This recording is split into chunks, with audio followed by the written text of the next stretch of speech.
Bismillahirrahmanirrahim. Assalamualaikum warahmatullahi wabarakatuh. Nama saya Hana Afifna Sifa dari kelas B5 Prodi Pendidikan Bahasa Arab. Baik, di sini saya akan menjelaskan video tentang Muhadiratun Jamilatun Jiddan Anil Fa'al wa Husni Dhanni Billah Khalidun ibni Muhammad Zubai Kalamun min Dahab.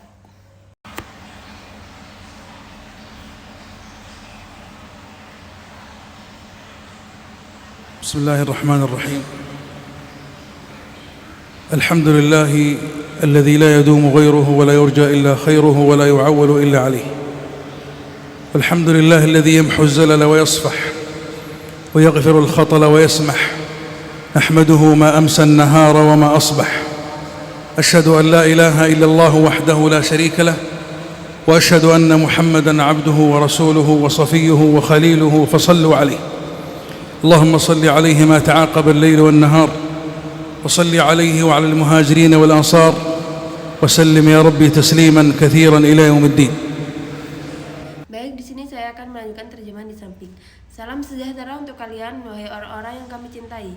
Semoga Allah menganugerahkan rahmat dan keselamatannya kepada kalian, serta menempatkan kalian di tempat-tempat yang baik. Salam dari penghuni surga yang dipenuhi keselamatan. Maka dari itu, Assalamualaikum warahmatullahi wabarakatuh. Semoga Allah memuliakan wajah-wajah yang baik yang telah bersuci dan berwudu ini. Aku memohon kepada Allah yang tidak ada sesembahan selain Dia, yang melihat tempat kita berada dan mendengar perkataan kita, yang tidak bersembunyi darinya sedikitpun urusan kita, agar Dia tidak memulangkan kita dari tempat ini kecuali dengan dosa yang telah diampuni, amal saleh yang diterima, dan kebaikan yang diberkahi. Kata amin. هذه الوجوه الطيبة المتوضئة الطاهرة، وأسأل الله الذي لا إله غيره الذي يرى مكاننا ويسمع كلامنا ولا يخفى عليه شيء من أمورنا ألا يصرفنا من هذا المكان إلا بذنب مغفور وعمل صالح متقبل مبرور. قولوا آمين. أيها الأحبة، في هذه الدقائق سأحدثكم بحديث أضمن لمن عمل به أن يطيب عيشه، وأن يشرق مستقبله، وأن تتغير حياته، وأن ينقله الله جل جلاله من الضيق إلى السعة، ومن الفقر إلى الغنى، ومن التعاسة إلى السعادة، ومن اليأس إلى الأمل. أضمن. Dengan menyebut nama Allah yang Maha Pengasih lagi Maha Penyayang, segala puji bagi Allah yang tidak ada sesuatu pun yang kekal selainnya, tidak diharapkan kecuali kebaikan darinya, dan tidak bersandar kecuali kepadanya. Segala puji bagi Allah yang menghapus kesalahan, memaafkan keliruan, mengampuni dosa, dan memberi kelapangan. Kami memujinya pada setiap petang dan pagi. Aku bersaksi bahwa tidak ada Tuhan yang berhak disembah selain Allah semata. Tiada sekutu baginya, dan aku bersaksi bahwa Muhammad adalah hamba dan utusannya, pilihan dan kekasihnya. Maka bersolawatlah untuk beliau. Ya Allah, limpahkanlah solawat kepada beliau selama malam dan siang silih berganti, juga kepada muhajirin dan ansor. Limpahkanlah salam yang sebanyak-banyaknya hingga hari kiamat. يروى أن رجلا خاصم زوجته فقال لها في غضب وحنق: والله لأشقينك. فأجابت عليه بكل هدوء ولباقة، قالت: إنك لا تملك أن تشقيني فضلا على أن تسعدني. قال: وكيف؟ قالت: لأن سعادتي في إيماني وفي يقيني بربي وفي حسن ظني بربي، وإيماني هذا ويقيني وحسن ظني بربي في قلبي، وليس لأحد سلطان على قلبي إلا ربي. Orang-orang beriman Orang-orang yang jujur dan orang-orang yang tunduk kepada Allah tidak pantas kecuali berbaik sangka kepada penciptanya. Karena itu Imam Ibnu Qayyim rahimahumullah berkata, semakin baik prasangka seorang hamba kepada Allah, semakin besar harapannya dan semakin benar tawakalnya. Maka Allah tidak akan mengecewakan harapannya sama sekali. Mengapa demikian? Karena Allah tidak menyia-nyiakan amal orang yang beramal dan tidak mengecewakan orang yang berharap kepadanya. Dan apabila engkau meminta manusia untuk menolongmu, menyelamatkanmu, berdiri di sisimu, dan meringankan kesedihanmu, atau menghilangkan kegundahanmu, maka ketahuilah bahwa mereka pada hakikatnya tidak pernah kuasa atas diri mereka sendiri. Tidak pula kuasa atas hidup mati maupun kebangkitan. إن حسن الظن بالله والأحبة هو الوقود الذي يجعلنا نقاوم كل آلام الدنيا وأحزان الدنيا. قال صلى الله عليه وسلم أنا عند ظن عبدي بي فماذا تظن بربك إذا كنت مكروبا إذا كنت حزينا خائفا قلقا منزعجا متوترا ماذا تظن بالله؟ الذي يعرف الله حق المعرفة يزداد يقينا أن الله لن يخذله ولن يضيعه ولن يتركه. Wahai orang-orang yang tercinta, dalam beberapa menit ini aku akan menyampaikan sebuah hadis. Aku menjamin bahwa siapa yang mengamalkannya akan menjadi baik kehidupannya, cerah masa depannya, berubah hidupnya, dan Allah akan memindahkannya dari kesempitan menuju kelapangan, dari kemiskinan menuju kecukupan, dari kesengsaraan menuju kebahagiaan, dan dari keputusasaan menuju harapan. Aku menjamin bahwa siapa yang mengamalkan hadis ini akan menjadi pribadi yang kuat, memperoleh kebahagiaan, dan Allah menjadikan surga di dalam dadanya. Hadis ini mengguncang jiwanya, mengubah hatinya, dan mewariskan kehidupan yang baik baginya. Inilah hadis tentang masa depan. Maka dari itu, untuk kita bertekadlah sebelum mendengarnya untuk mengamalkan setiap isinya. وتشكو حالها إلى الله وتتصبر بالله واصبر وما صبرك إلا بالله. فتوجهت إلى خالقها وأيقنت بأن الله لن يضيعها وأن الله يدافع عن الذين آمنوا سبحانه وتعالى. فإذا بالله من فوق 7 سماوات يبرئها آيات تتلى إلى قيام الساعة في عائشة براءة لها رضي الله عنها وأرضاها. إنها القلوب الصادقة. أنا وأنت ألسنا بحاجة إلى الله؟ ألست مكروبا؟ ألست مهموما؟ ألست مغموما؟ وأنا وأنت ألسنا مذنبين تائهين حيارى؟ إذن فلنحسن الظن بالله. يقول الإمام القرطبي رحمه الله حسن الظن بالله معناها أن تظن أن الله سيجيبك إذا دعوته، وأن تظن أن الله سيقبل توبتك إن عدت إليه، وهكذا. إذا كنت تائها مذنبا حيرانا. Dalam Sahih Bukhari dan Muslim dari Abu Hurairah radhiyallahu anhu, Nabi SAW bersabda bahwa Allah Ta'ala berfirman, Aku sesuai dengan prasangka hambaku kepadaku. Aku bersamanya ketika ia mengingatku, jika ia mengingatku dalam dirinya.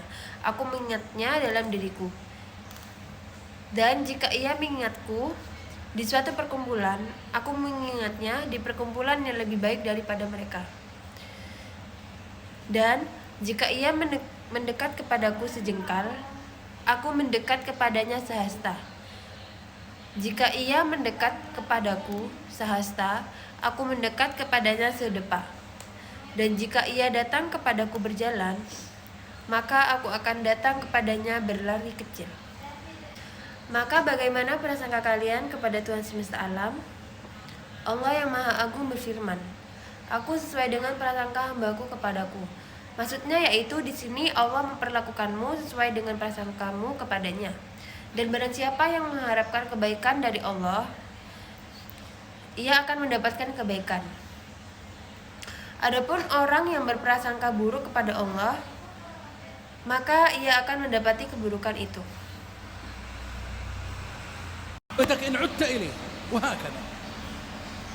إذا كنت تائها مذنبا حيرانا ونحن ذاك المذنب، فأيقن أن الله سيقبل توبتك، لأن الله يقول عنك سبحانه وتعالى وهو يناديني ويناديك نداء المتلطف: قل يا عبادي الذين أسرفوا على أنفسهم لا تقنطوا من رحمة الله إن الله يغفر الذنوب جميعا إنه هو الغفور الرحيم. طيب ما ظنك بهذا الرب اللي يقول تعال نبئ عبادي أني أنا الغفور الرحيم؟ ما ناداك اللي يريد أن يخفف عنك، فتقدم إلى الله ولو شبرا واحدا، ومن تقرب إلي شبرا تقربت إليه ذراع. Engkau meyakini bahwa yang memegang kunci-kunci jalan keluar hanyalah Allah, maka arahkanlah dirimu kepadanya. Keputusan yang paling tepat bagi hatimu adalah lari menuju Allah, mengadukan segala urusan kepada Allah, merasa tenang bersama Allah, dan minta hanya kepada Allah. Sebab di tangan Allah lah segala sesuatu berada, dan tidak ada satupun yang tersembunyi darinya.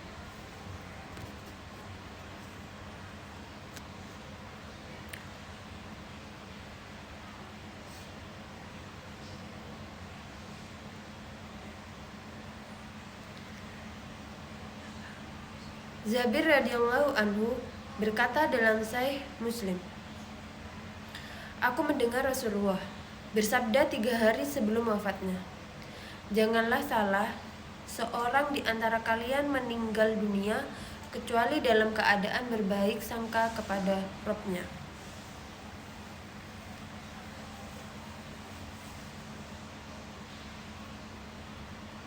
Artinya, jalani seluruh hidupmu dengan husnuzon, berbaik sangka kepada Allah.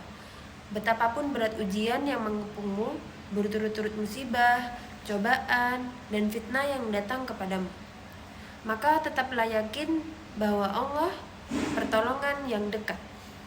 Sesungguhnya engkau memiliki Tuhan yang maha penyayang, yang maha mendengar setiap keluhan, mengetahui segala rahasia, bahkan yang lebih tersembunyi lagi.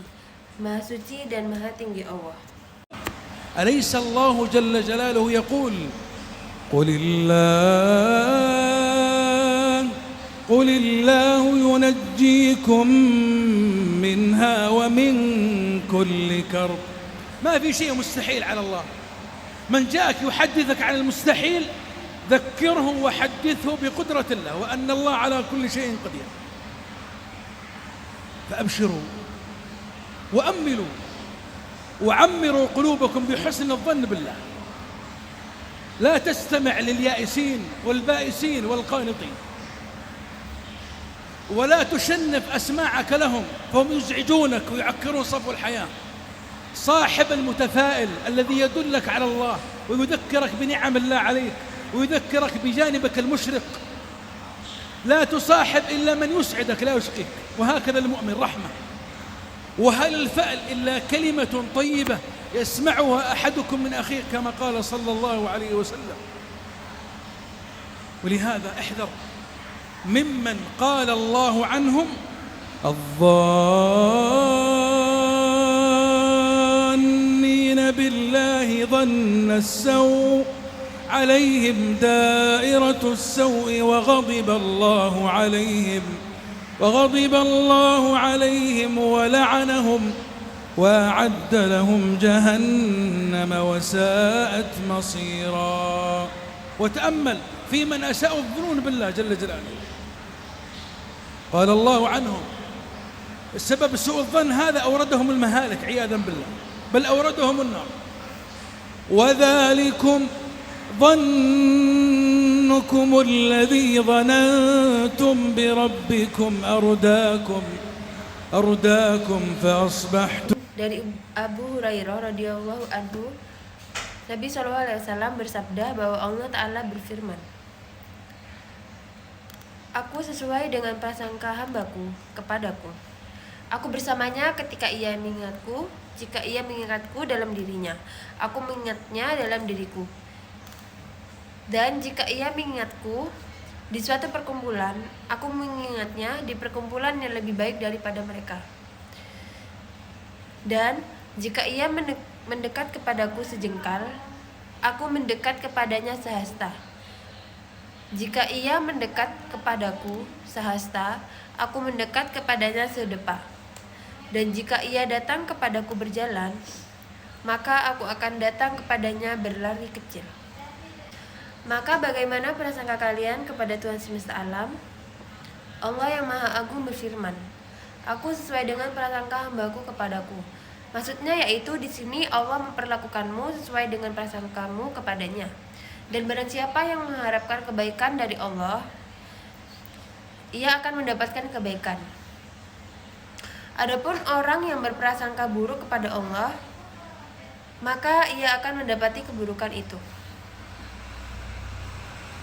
Baik, di sini saya akan menjelaskan kesimpulan dari teks tersebut dengan penjelasan yang lebih mendalam. Kesimpulan yang pertama yaitu berbaik sangka kepada Allah adalah kunci utama kehidupan. Yakni pesan utamanya dalam hadis ini adalah agar seorang hamba selalu memiliki prasangka baik kepada Allah. Ketika seseorang yakin bahwa Allah akan menolong, mengampuni dan memberikan jalan keluar, maka keyakinan itu akan melahirkan ketenangan hati, optimisme dan semangat dalam menjalani kehidupan. Yang kedua yaitu Allah memperlakukan hamba sesuai prasangkanya. Kalimat aku sesuai dengan prasangka hambaku kepadaku menunjukkan bahwa cara pandang seseorang terhadap Allah sangat mempengaruhi kehidupannya. Orang yang yakin akan rahmat dan pertolongan Allah akan lebih mudah menemukan harapan. Sedangkan orang yang selalu berprasangka buruk akan terjebak dalam rasa takut dan putus asa. Yang ketiga yaitu tidak ada tempat bergantung yang lebih kuat selain Allah. Manusia memiliki keterbatasan, mereka tidak mampu memberi manfaat atau menolak mudarat kecuali dengan izin Allah. Karena itu, ketika menghadapi masalah, seorang mukmin harus menjadi Allah sebagai tempat mengadu, meminta pertolongan dan menggantungkan harapan. Yang keempat yaitu mengingat Allah akan mendatangkan kedekatan dengannya. Dalam hadis disebut bahwa Allah mengingat hamba yang mengingatnya. Ini menunjukkan bahwa zikir, doa, dan mengingat Allah bukan hanya ibadah lisan, tetapi juga sarana untuk memperoleh perhatian, rahmat, dan kedekatan dari Allah. Yang kelima yaitu Allah menyambut hamba yang mendekat kepadanya. Hadis ini menggambarkan betapa luasnya kasih sayang Allah. Jika seorang hamba berusaha mendekat walaupun sedikit, Allah akan menyambutnya dengan balasan yang jauh lebih besar. Ini menjadi motivasi agar tidak pernah merasa terlambat untuk bertobat dan memperbaiki diri. Yang keenam yaitu husnudzon harus tetap dijaga saat menghadapi ujian. Teks tersebut mengajarkan bahwa berbaik sangka kepada Allah tidak hanya dilakukan ketika hidup sedang mudah, tetapi justru ketika sedang mengalami kesulitan, musibah, kesedihan, atau kegagalan. Seorang mukmin yakin bahwa di balik setiap ujian pasti ada hikmah dan pertolongan Allah yang sedang dipersiapkan. Yang ketujuh yaitu tawakal dan harapan kepada Allah tidak akan sia-sia. Perkataan Imam Ibnu Qayyim menjelaskan bahwa semakin besar harapan dan tawakal seorang kepada Allah, semakin besar pula pertolongan yang akan ia rasakan. Allah tidak akan mengecewakan orang yang sungguh-sungguh berharap kepadanya. Yang kedelapan yakni seorang mukmin harus hidup dengan optimisme. Hadis ini mengajarkan cara berpikir yang positif dan penuh harapan. Seorang mukmin tidak boleh mudah putus asa karena ia memiliki Tuhan yang Maha Kuasa atas segala sesuatu. Keyakinan ini membuat seorang lebih kuat menghadapi berbagai tantangan hidup. Yang kesembilan yakni husnudzon kepada Allah harus dijaga hingga akhir hayat. Rasulullah SAW berpesan agar seorang tidak meninggal kecuali dalam keadaan berbaik sangka kepada Allah.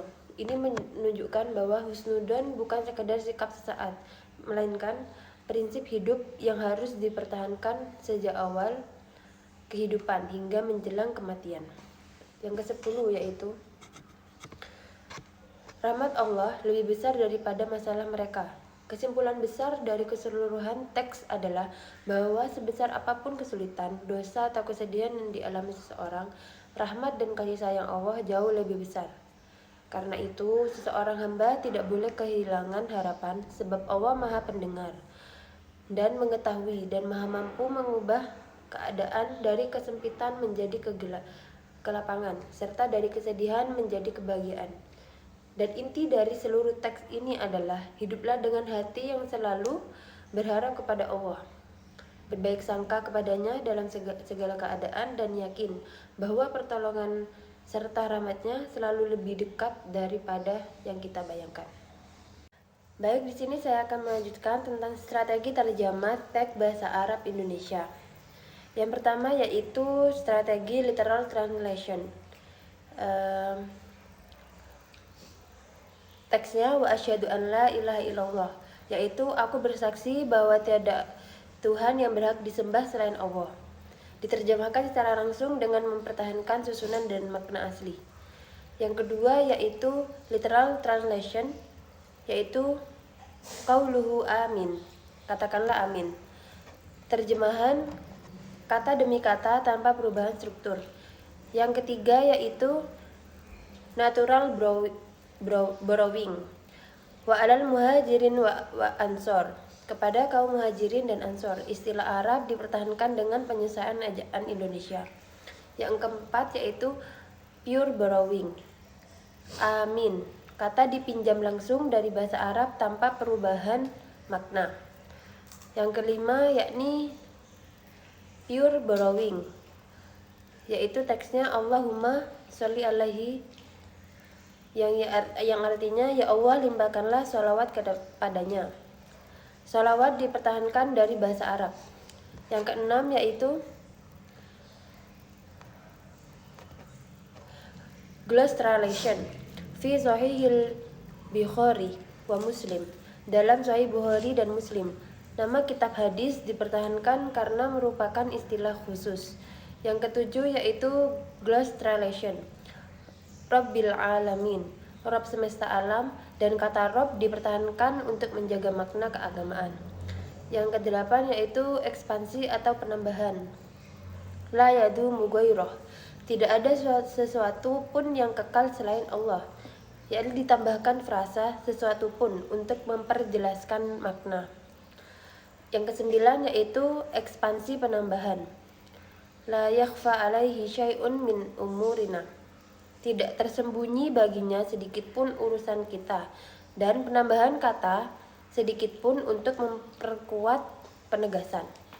Yang ke-10 yaitu ekspansi penambahan, al-mukhabiyina, yaitu orang-orang yang tunduk kepada Allah. Satu kata Arab dijelaskan dengan beberapa kata dalam bahasa Indonesia. Yang ke-11 yaitu reduksi atau pengurangan, wayasfahu ayakfiru hudratu wayasma, yakni memaafkan kekeliruan, mengampuni dosa, dan memberikan ampunan. Sebagai unsur makna diringkas agar lebih efektif dalam bahasa Indonesia. Yang ke-12 yaitu reduksi atau pengurangan, wa ana ma'ahu idza dzakarni, aku bersamanya ketika ia mengingatku. Unsur penegasan bahasa Arab tidak diterjemahkan seluruhnya. Yang ke-13 yaitu transposisi, hayyallahu hadil wujuh, yaitu semoga Allah memuliakan wajah-wajah yang baik ini. Terjadi perubahan struktur kalimat,